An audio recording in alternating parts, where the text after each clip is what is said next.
गाड़ी वाला आया घर से कचरा निकाल, गाड़ी वाला आया। लोग अचानक से ये भी आकर के मुझसे कहते हैं कि एक रोस्टर है, नाम नहीं लूँगा, तो ज़्यादातर जो रोस्टर्स होते हैं उन सबकी मेंटालिटी ऑलमोस्ट सेम ही होती है, क्योंकि अगर तुमने किसी पर रोस्ट वीडियो बनाया तो सब बनाएंगे। जैसे कि व्लॉगिंग हो गई तो सब ने व्लॉग पर रोस्ट बनाया, लेकिन एक रोस्टर है जो सिर्फ अपने कंटेंट के लिए, अपनी रीच को बढ़ाने के लिए उसी बंदे का जिसकी कम्युनिटी पे उसने रोस्ट करा है उसी को अपने चैनल पे बुला करके उसका इंटरव्यू ले रहा है। अब मैं नाम तो नहीं लूँगा, हाँ लक्ष्य चौधरी नहीं है वो, जिन लोगों को कन्फ्यूजन थी। तो फिर बहुत सारे लोग मुझसे पूछने लगे कि ऐसा क्यों है कि एक तरफ तो तुम किसी पूरी कम्युनिटी को माँ बहन की गंदी गंदी गालियाँ दे रहे हो, बट अगर वो इतने बुरे लोग हैं तो फिर उनको अपने चैनल पे बुला क्यों रहे हो? क्योंकि कहीं ना कहीं नफ़रत तो तुम उनसे करते ही हो। तुमने उन पे रोस्ट वीडियो बनाया, तुम्हारे दोस्त लोगों ने बनाया, तो जाहिर सी बात है जैसा आदमी होता है वही अब वैसे उसी मेंटालिटी के हिसाब से अपना फ्रेंड सर्कल चूज़ करता है। मतलब मैंने कभी देखा नहीं कि कोई गली मोहल्ले में आवारा घूमने वाला लौंडा किसी आईएएस ऑफिसर के साथ हैंग आउट कर रहा है। आवारा लौंडों का जो ग्रुप होता है, मतलब दोस्तों का ग्रुप, तो ऑलमोस्ट सेम मेंटालिटी शेयर करता है। I know there can be creative differences. तो बहुत सारे लोग कहते हैं कि पीछे तो इतनी गंदी गालियाँ देते हो व्लॉग में, लेकिन जब सामने से बंदा आता है तो फिर तुम उसको लुटा लुटा के इज़्ज़त दे करके इंटरव्यू में यस सर कर रहे हो। तो उसके पीछे का क्या रीज़न है? तो दोस्तों, इसके पीछे का रीज़न है पावर। सिंपल टर्म्स में कहा जाए तो पावर, कि किसी की भी इतनी औकात ही नहीं है कि तुम्हें मुंह पे चूतिया बोल सके। और फेमस होने का मतलब ये नहीं है कि आपके हाथ में पावर आ जाएगी, ये बहुत गिने चुने लोग ही कर सकते हैं। और कहीं ना कहीं ये दोगलापन भी है कि जिन लोगों की कम्युनिटी इतनी गंदी है, जिन लोगों की कम्युनिटी इतनी ज़्यादा है कि सेडिज़म और वॉयरिज़म को हर रोज़ प्रमोट करती है, जो लोग अपनी लाइफ में कुछ भी प्राइवेट हो नहीं पाते, प्राइवेसी का हल्का सा भी वैल्यू नहीं करते, कहीं ना कहीं उन लोगों को अपने चैनल पे बुलाने का मतलब क्या है? If you hate someone then दुश्मनी निभानी है, दोस्ती करनी है तो शिद्दत से निभाओ ना। ये सब क्या चल रहा है? ये बीच में मॉरली ग्रे एरिया चुनने का क्या मतलब है? आज इनका इंटरव्यू ले रहे हो, कल इन पे रोस्ट वीडियो बना रहे हो, तो तुम ऐसे लोगों को अपने चैनल पे ला क्यों रहे हो? पावर का ये मतलब होता है कि तुम फेमस हो, और अगर तुम नहीं भी हो तो तुम्हारी ज़्यादातर, मतलब तुमने मेरी कितना भी मजाक उड़ा सकते हो, मेरे पे कितना भी हंस सकते हो, जब तक मैं चाहता हूँ एक टाइम के बाद तुम मुझे सामने से कुछ चूतिया नहीं कह सकते, क्योंकि तुम्हारी हिम्मत ही नहीं होगी। और ये पावर जो होती है किंग मेकर के पास भी होती है। जैसे कि अगर कोई फेमस बंदा है तो उसको करियर सेट करने में किसी ने हेल्प करी, तो उसके हाथ में भी इनॉर्निमस पावर होगी। फेम होगा या नहीं ये ज़रूरी नहीं है। एक बार पावर आ जाती है तो फेम और पावर साथ साथ चलते हैं, ऐसा भी बिल्कुल नहीं है। और ये बात बिल्कुल अनसर्टेन है। और बहुत सारे लोग मुझसे ये भी कहते हैं कि तू तो फेमस है नहीं, तो तू कैसे फेम के बारे में अपने चैनल पे बात कर सकता है? आपके तो 23 सब्सक्राइबर्स हैं। तो बेटा देखो, सब्सक्राइबर भले ही कम है, लेकिन अच्छा, आप बॉलीवुड में काम करते हैं? नहीं। तो आपको कैसे पता वहाँ नेपोटिज्म होता है? आप काम करते हैं न्यूज़, आप कभी स्टूडेंट इलेक्शंस में गए होंगे, खड़े होंगे, आपकी फैमिली में कोई नेता है? बोला नहीं। तो देश में करप्शन कैसे है? फिर आपको कैसे पता है? वो तो हमें दिखाया जाता है ना करप्शन है, तो हम भी जो देखा दिखाया उसी के बेसिस पे बात कर रहे हैं। ठीक है ना? अब हर चीज़ के लिए आपको सर्टिफिकेट क्यों चाहिए? हर चीज़ के लिए आपको रिजल्ट क्यों चाहिए? I am not giving a tutorial how to become famous and how to get your videos viral. I am just explaining the problem and I am just explaining fame. I am not giving you tutorial how to become famous. तब तुम मुझे बता सकते थे कि तुम्हारे तो 23 subscriber है, तुम कौन हो तो दूसरों को ज्ञान देने वाले। मैंने वैसा किया? मैंने नहीं किया। तो जो मैं क्या कह रहा था, अब मेन टॉपिक पे बाइफरकेट हो गया था मैं थोड़ी देर के लिए, तो अब उस टॉपिक पर आ जाते हैं जिसके हम पहले बात कर रहे थे। तो जो किंग मेकर होता है उसके पास पावर होती है, उसको फेम चाहिए या नहीं उसके ऊपर है। उसको मिल सकता है बहुत आसानी से, लेकिन उसके कॉन्टैक्ट्स ही इतने ज़्यादा है। अगर वो कोलैब भी करता रहेगा, अगर बहुत सारे चैनल्स के साथ आप कंटिन्यूसली कोलैब करते रहोगे, तो फेमस होना is not a big deal. ठीक है? मतलब पुनीत सुपरस्टार क्या कर रहा है? मतलब अगर वो खुद का यूट्यूबर नहीं है तो भी फेमस है ना। इंस्टाग्राम पे रील भले ही वो बनाता है, अपना कंटेंट डालता है, लेकिन इतने ज़्यादा कोलैब की वजह से और बिग बॉस छोड़ने की वजह से उसे प्रॉफिट हुआ? ऑफ कोर्स हुआ, क्योंकि वो इतना वायरल हुआ। तो मतलब कोलैब कर कर के भी आपका करियर चल सकता है। बतेरे ऐसे चैनल आपको मिल जाएंगे जिनके सब्सक्राइबर के लौड़े लगे पड़े हैं और आपको पैसे देने के लिए तैयार हैं।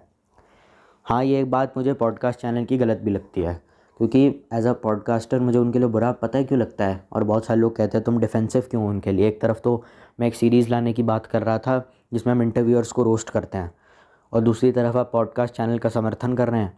देखो, मैं पॉडकास्ट चैनल का समर्थन थोड़ा बहुत इसीलिए करता हूँ क्योंकि मुझे लगता है इन्वेस्टमेंट अच्छी है।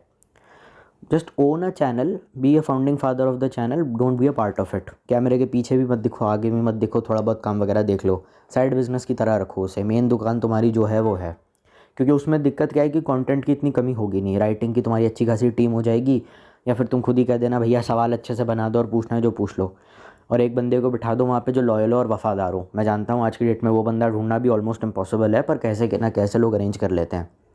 तो तुमने वहाँ एक बंदे को बिठा दिया, उसको फेम मिल रहा है, उसको पैसे मिल रहे हैं, उसकी ब्रांड वैल्यू बढ़ जा रही है, तुम ओनर हो। अब तुम्हारा इनकम सोर्स जो है वो थोड़ा स्टेबल हो गया कि कई 2-3 महीने से इनएक्टिव थे, कल को ये डर चला जाएगा कि यूट्यूब चैनल के अगर व्यूज़ नीचे गिरने लगे या चैनल डेड होने लगा तो कमाई कैसे होगी। इसलिए मैं पॉडकास्ट के फेवर में था। बहुत सारे लोग फिर कहते हैं कि आप पॉडकास्ट के अगेंस्ट क्यों हैं। अगेंस्ट मैं इसीलिए भी हूँ थोड़ा बहुत, क्योंकि वहाँ पे जो गेस्ट होते हैं वो चूतिया होते हैं, होस्ट भी ज़्यादातर चूतिया ही होते हैं, क्योंकि उनको बात करना बिल्कुल सही से नहीं आता। वो हद से ज़्यादा फ्रैंक हो जाते हैं हर एक सेलिब्रिटी के साथ, और ज़्यादातर लोग जो पॉडकास्ट चैनल चलाते हैं वो ये समझते हैं कि जो सामने वाला बंदा है ये हमारी फूफी का लड़का है। वो कभी भी उस बंदे की मेंटालिटी को समझने की कोशिश नहीं करते। एक slow interview with Sanjay Mishra था या परेश रावल था, नीलीम शर्मा करके, नीलेश शर्मा करके किसी का था। That's million times better than a podcast, million times better than Kapil Sharma show. सबसे बढ़िया चीज़ यही है, because he was asking deep intriguing questions. He was not trying to get fame out of a celeb by addressing his or her controversy. उसमें सीधा deep या meaningful सवाल पूछे आसपास के माहौल से। बड़ा सेटअप रखने की ज़रूरत नहीं है, खुले में इंटरव्यू चल रहा है, मस्त हवाएं चल रही हैं, खुले में बैठना अच्छा लगता है ना। रेको दारू भी नहीं है फिर भी है, तो कहीं ना कहीं ये भी ठीक है। ही was not buying an expensive fancy S office की आओ भैया जी चलो शो ऑफ करते हैं। क्योंकि जिन इंडस्ट्रीज से मैं वाकिफ़ हूँ मैं उन्हीं की बात कर सकता हूँ ना। मैं गेमिंग करता नहीं, व्लॉग में बनाता नहीं, तो मैं व्लॉगिंग की बात नहीं करता, मैं रोस्टिंग या पॉडकास्टिंग की इसीलिए बात कर लेता हूँ क्योंकि you know what I feel, because I am a part of it. अब तुम कैरी मिनाटी से पूछोगे कि भैया ये बताना, या तुम बीबी की वाइन से पूछोगे कि अरे ये ट्रिग्नोमेट्रिक फार्मूला क्या है, तो ऐसा थोड़ी होता है। फिजिक्स वाला से तुम एजुकेशन ही पूछ सकते हो, तो मेरे से जो बनेगा, जो मुझे फील्ड का नॉलेज है मैं वही बताऊँगा ना। तो उस बंदे ने हमें ये समझाया कि अगर आपके सवाल इंटरेस्टिंग है तो ऑडियंस फिर भी आपको देखेगी। उसने संजय मिश्रा के साथ खाट पे बैठ के इंटरव्यू करा, खाट पे, ऐसा नहीं नॉर्मल अच्छी खासी शेयर लगा के रोड का माइक उछड़ के नाक के अंदर। तो उसने हमको ये समझाया कि अगर आपके सवाल में दम है तो आपके अच्छे खासे कनेक्शंस भी बन सकते हैं। अब कनेक्शन वो कैसे होंगे, वो बॉलीवुड फिल्म वाले कनेक्शन नहीं है, पर वो कनेक्शन भी बहुत अलग है। अब वो कनेक्शन क्या है वो तो तभी पता चलेगा जब तुम्हारे चैनल पर लोग आना चाहेंगे। और एक इंटरव्यू और पॉडकास्ट पे ज़्यादातर लोग चूतिया आते हैं। देखो भाई, पंकज त्रिपाठी भी पॉडकास्ट पे आया हुआ है, तो पंकज त्रिपाठी चूतिया नहीं हो सकता। एंग्री प्राश का सड़ा हुआ स्टेटमेंट है कि पॉडकास्ट चैनल पे ज़्यादातर लोग बेवकूफ़ लोग आते हैं। एकदम गवारों वाली बात है, एकदम घटिया बात है। पंकज त्रिपाठी चूतिया है, वो भी आया हुआ है। सीमा पावा चूतिया है, नवाजुद्दीन सिद्दीकी, पीयूष मिश्रा, ये भी कहीं ना कहीं पॉडकास्ट पे आ जाए तो कोई बड़ी बात नहीं है। यामी गौतम भी आई हुई है, ये सब चूतिया नहीं हो सकते। गेस्ट कौन है उससे फ़र्क पड़ता है।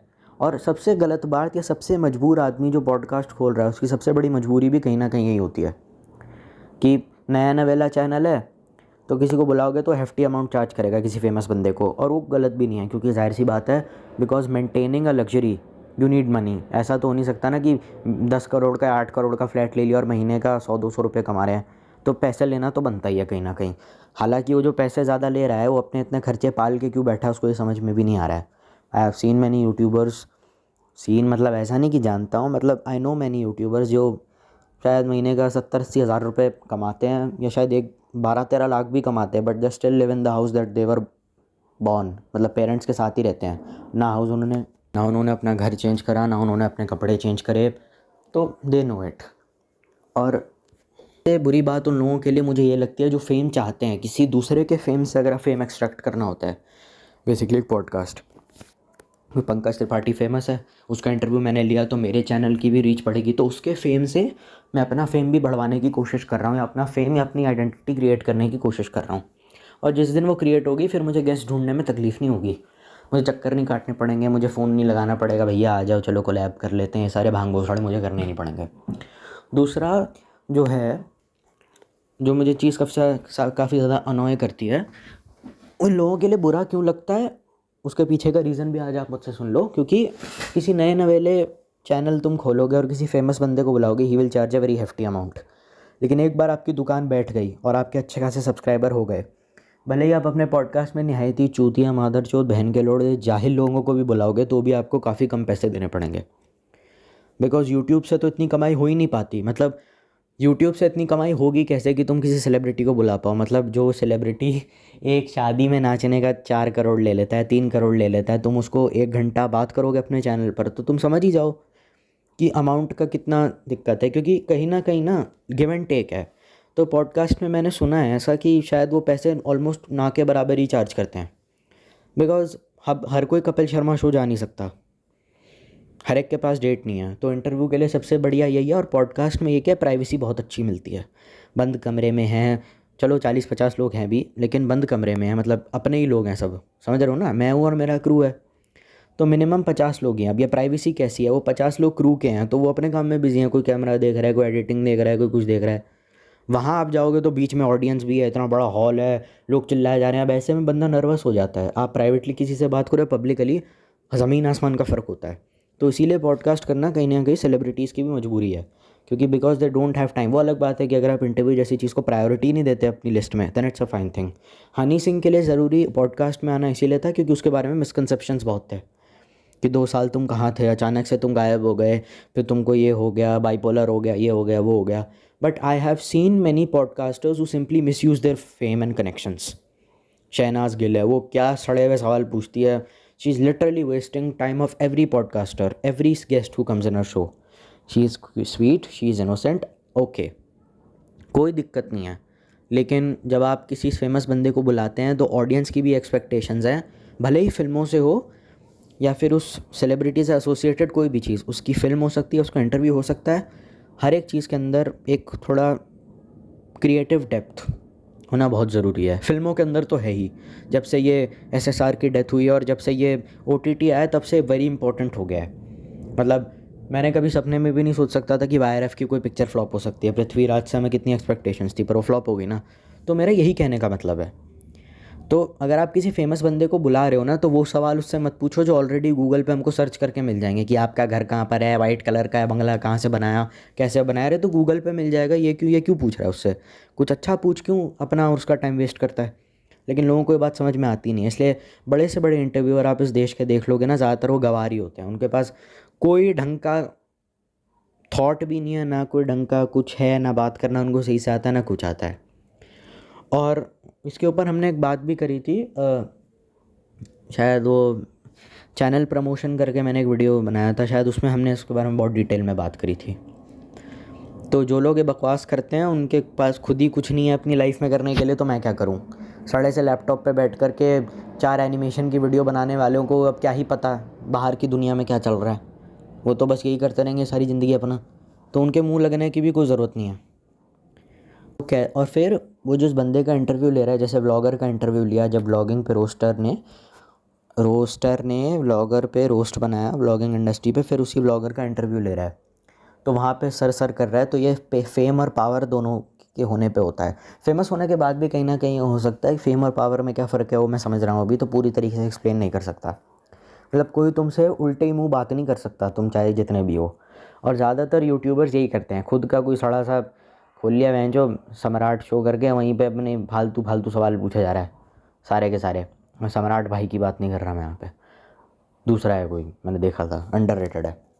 तो इन पॉडकास्टर्स के लिए मुझे बुरा अब क्यों लगता है मैं वो पॉइंट बता देता हूँ। क्योंकि नया नवेला चैनल अगर तुम खोलोगे और सीधा कोई फेमस बंदा बुलाओगे तो काफ़ी ज़्यादा अमाउंट चार्ज करा जाएगा तुमसे। ये सबसे गलत चीज़ है कि जब तुम कुछ नहीं थे तो तुम्हारे अपने घर वालों ने भी तुम्हारे साथ छोड़ दिया कि यूट्यूब कर रहे हो तो तुम हो ही चूतिया, तुम हो ही लोड़ू, बकवास है, सब छोड़ दे, नौकरी IAS वगैरह कर, सरकारी नौकरी की तैयारी कर। अब फेमस हो गए हैं तो लोग इंपॉर्टेंस नहीं दे रहे। ये जब फेमस होने की राह पर हैं, you are on the road of becoming famous, because it's a journey, it's not a destination कि 1 मिलियन हो गए बहुत है। भाई नंबर का क्या है, वो तो जैसे नेचुरल नंबर की जो सीरीज़ होती है वो इन्फिनाइट होती है। हम मैथ्स के स्टूडेंट है तो वैसी बात कर रहे हैं, तो जाहिर सी बात है -1 सब्सक्राइबर तो किसी का होता नहीं है ना। तो कितने भी हो सकते हैं, वो तो बढ़ते ही चले जाएंगे लाइफ लॉन्ग। आपको उसके बच्चा बना के पालना है आपने अपने चैनल को। तो जब आप फेमस होना चाह रहे हो, जब आपके पास अच्छा मटेरियल है, जब आप अच्छे मीनिंगफुल कॉन्वर्सेशंस कर सकते हो, you can you know just give your audience a very good experience. जब आप ये कर सकते हो उसके बाद भी आप, जब हम कुछ करना चाहते थे, जब हम कुछ बनना चाहते थे, तब हमारी कोई सुनने वाला था नहीं। मतलब जब कड़की लगी हुई है तो इतना पैसा मांग रहे हैं, आप कहाँ से लेकर आए हम। ऐसा ही ज़्यादातर होता है। जब आप कुछ नहीं होते हो तो सामने वाला बंदा आप पे चढ़ता है, आपके पास सारे रिसोर्सेज की कमी होती है। जिस दिन रिसोर्सेज आ गए फिर कुछ दिन ऐसे ऐसे लोग भी आपके पास आ जाएंगे जिनसे आपका बात करने का दिल नहीं करेगा, लेकिन फिर भी ऑडियंस के डिमांड पे करना पड़ेगा। तो ये नहीं चाहिए ना। जब आपके पास पैसे थे, मैं ये कहना चाहता हूँ, तब जब नहीं थे तो आपको बहुत ज़्यादा हेफ्टी अमाउंट दे देकर अपने चैनल की रीच बढ़वानी पड़ रही थी। तो मतलब ये तो गंदी बात है ना कि जब आप कुछ नहीं थे तो हर कोई आपके सर पे चढ़ा जा रहा है। अब इसका दर्द खाली वही समझ सकता है जो ये सब कर रहा हो, कि जब हम कुछ नहीं थे तो हर कोई हमारे सर पे चढ़ रहा था, हमसे कोई उल्टी पुल्टी डिमांड्स कर रहा था, हर कोई हमारे पास आ रहा था। अब जब फेमस हो गए हैं तो बड़े बड़े लोग आ रहे हैं हमारे चैनल पे बिना किसी पैसे के। तो दुनिया चलती है ताकत पर, तो उनको ये समझ में आता है। बाकी अभी हर फील्ड में हो सकता है, ठीक है। तो इसीलिए मुझे बुरा लगता है इन लोगों के लिए। और वो जो बड़ा क्रिएटर है वो कौन है, जो उसको दूसरा जो रोस्टर है जो उसको सर सर बोल रहा है वो कौन है। वो एक नंबर का चूतिया है। वो काफ़ी दुनियादार या कमर्शियल क्रिएटर है। उसे अच्छे से पता है किसके सामने खुलना है, किसके सामने नहीं खुलना है। और उसके पास इतनी पावर थी कि हर्ष बेनीवाल के साथ इंटरव्यू कर पाता। Still he asked one of the most important questions. पहला तो यही है कि आपकी सबसे फेवरेट सेक्स पोजीशन कौन सी है। मतलब कितनी अच्छी बात है ना, हर्ष बेनीवाल जैसे बड़े क्रिएटर का टाइम वेस्ट करके उससे ये सब पूछ रहे हो तुम अपने चैनल पे। और हर्ष बेनीवाल उसके चैनल पे क्यों आ रहा है तुमको पता है? दोस्ती के चक्कर में। वरना इतने सालों में उसने एक पॉडकास्ट नहीं करा अपनी ज़िंदगी में, आज क्यों कर रहा है? क्योंकि जब भी बड़ा इन्फ्लुएंसर कहीं जाता है ना, वो सामने वाले बंदे की औकात देखता है। कोई ज़्यादातर बड़े इन्फ्लुएंसर ऐसे ही करते हैं कि हाँ बताओ किसका चैनल है, अच्छा कितने सब्सक्राइबर हैं इसके, अच्छा क्या उखाड़ा है इसने।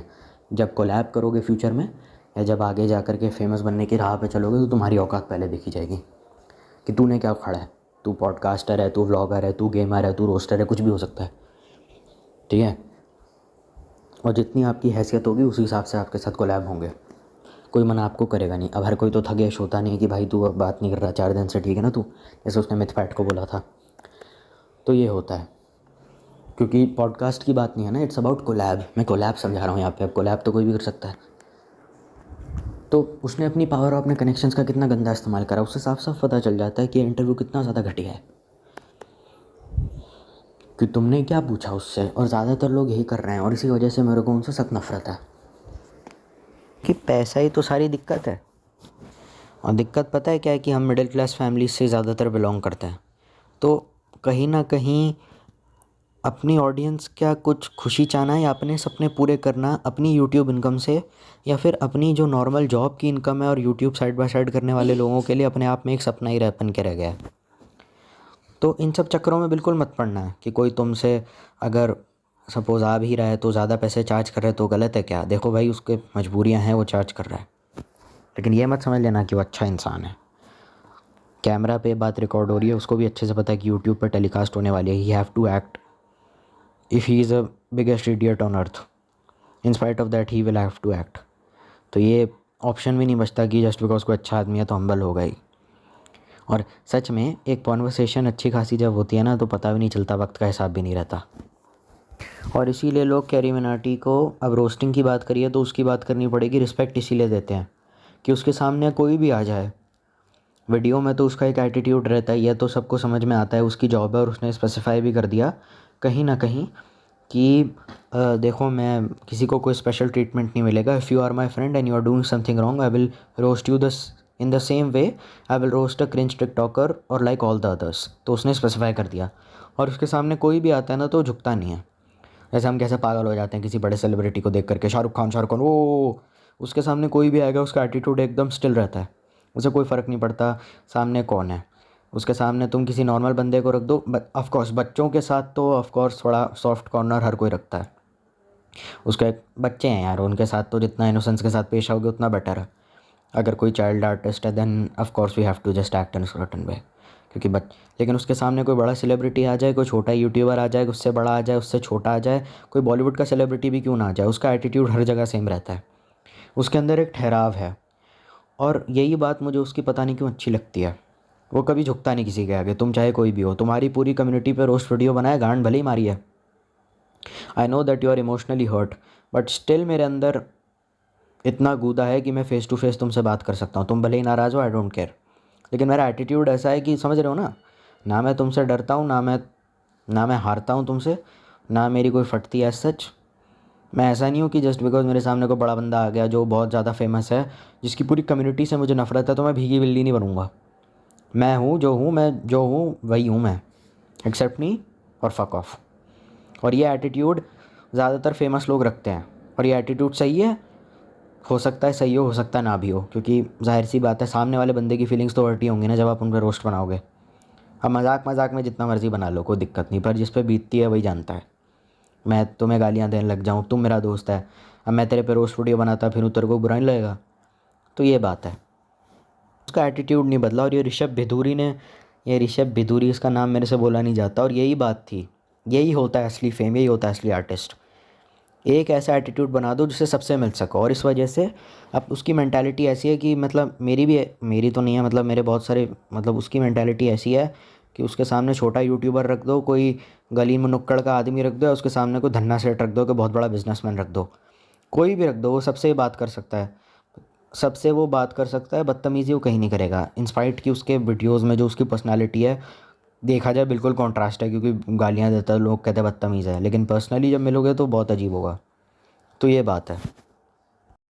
तो देसी नर्ड ने एंग्री प्राश को ट्रोल किया। बेसिकली वो एक ट्वीट किए थे, आलसी हो, काम करने का मूड नहीं है, पॉडकास्ट पे बी करो फिर, #इंडियन पॉडकास्ट सियापा। अब देसी नर्ड का भी एक पॉडकास्ट है, शायद उनको ये चीज देखकर अच्छा नहीं लगा तो वो रिप्लाई किए, नहीं भाई मैं तो बहुत एक्टिव हूँ, 4-5 महीने में एक वीडियो बनाता हूँ, वो भी पूरी टीम के साथ मिलकर, pointing towards the fact that कि एंग्री प्राश लास्ट 4 महीने से एक भी वीडियो अपलोड नहीं किए। कॉमिक वर्स इसके ऊपर रिएक्ट करते हुए ये वाला गिफ अपलोड किए, एंड हॉन्टिंग ट्यूब भी माइक ड्रॉप वाला गिफ अपलोड किए। आज जो हमारे गेस्ट हैं उनके 6 मिलियन से ज्यादा सब्सक्राइबर्स हैं यूट्यूब पर, लेकिन अभी तक उन्होंने अपना फेस रिवील नहीं किया है। Please give an energetic and warm welcome to the one and only angry Prash.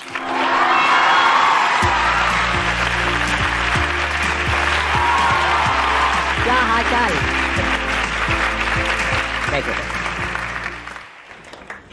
I am sure अभी बहुत ही कम ऐसे यूट्यूबर्स हैं जिनका फेस अभी तक किसी ने नहीं देखा है, राइट? यस।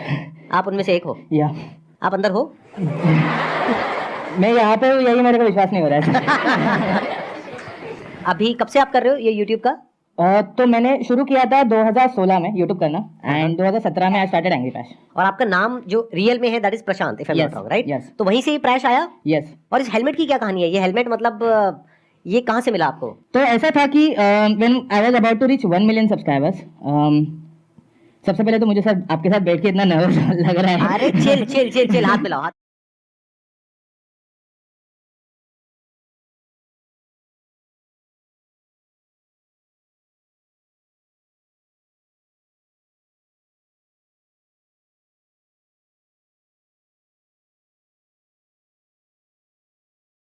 चूंकि एक्टिंग की ज़्यादातर किताबें यूरोप और रशिया में लिखी गई, तो रियलिज्म में हो गया कि बॉडी में को आप छोटे जेस्चर करो, सिर्फ स्पीच पे काम हो। हिंदुस्तान गर्म कंट्री है, हमारा आदमी हाथ खोल खोल के बोलेगा, धोती कुर्ता ढीले कपड़े पहनेगा, उसके किसी को बुलाना भी होगा तो यूरोप वाला बोले ओ कम। आप जिस दिन पिता बनते हो, मुझे 1 साल बाद रियलाइज हुआ कि अच्छा मैं बाप बन गया हूँ। 1 साल तक अनुभूति नहीं होता था बेटी को देख के कि अच्छा हाँ ठीक है। कल मेरे दोस्त मिले, बोले यार मेरे को तो लगने लगा कि यार मैं खराब पिता हूँ क्या, मुझे फिल्मों में जैसे बच्चों को देख के बाप करते हैं, मेरे मन में तो कुछ हो ही नहीं रहा है बच्चे को देख के। दोस्तों TRS हिंदी के एक बहुत स्पेशल एपिसोड में आपका स्वागत है। कुछ ऐसे शख्सियत होते हैं जिनको इंट्रोडक्शन देना थोड़ा सा यूजलेस होता है, क्योंकि this man needs no introduction. यह पंकज त्रिपाठी का एपिसोड, एग्जैक्टली जो आप सोच रहे हो ना कि ये एपिसोड थोड़ा सा मजाकिया होगा, थोड़ा सा डीप होगा, थोड़ा सा इमोशनल होगा, वैसा ही एपिसोड है। बट आई प्रॉमिस यू कि TRS पर इनकी थोड़ी सी अलग साइड निकल।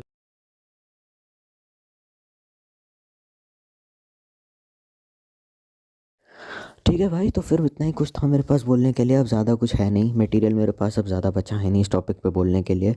लाइक शेयर सब्सक्राइब अपने हिसाब से तुम लोग कर लेना, एम करता हूँ कम से कम 10 से 12 लाइक्स के लिए।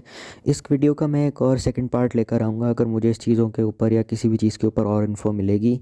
तो तब तक stay healthy, stay happy and stay safe. Bye.